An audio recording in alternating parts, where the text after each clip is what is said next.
ఎంఆర్పిఎస్ ఉద్యమం మాలల్ని ఐక్యం చేసిందా మాదిగల్ల?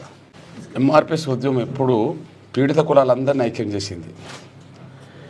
ఎస్సీ వర్గీకరణ కోసం 94లో ఉద్యమం మొదలుపెట్టినప్పుడు ఎంఆర్పిఎస్ వచ్చినప్పుడు అరే కులం పేరు చెప్పుకోవాలంటేనే సిగ్గుపడేటోళ్ళు మాదిగాని చెప్పుకుంటున్నారు కదా, రెడ్డి అని చెప్పుకుంటే తప్పు లేనప్పుడు, నాయుడు అని చెప్పుకుంటే తప్పు లేనప్పుడు మరి మాదిగలు చెప్పుకోవడానికి ఏం తప్పు అనే పద్ధతుల్లో దాన్ని ఆత్మగౌరవ సూచనగా భావించుకున్నారు.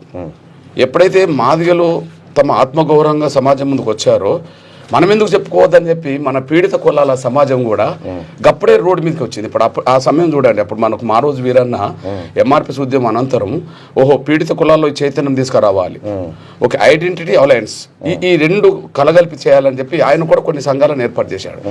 ఎంఆర్పిఎస్ తర్వాత ఆదివాసులు తుడుని దెబ్బ పెట్టారు, లంబడ నంగర పేరు పెట్టారు, ఓకే, గౌన్ల మోకు దెబ్బ, గొల్ల డోల్ దెబ్బ, ఒడ్డర గన్ను దెబ్బ, చాకరీ దెబ్బ, ఇట్లా వర్గీకరణ వ్యతిరేకించే క్రమంలో మాలలు ఏకం కాగలిగారు. వర్గీకరణ వ్యతిరేకించాలి.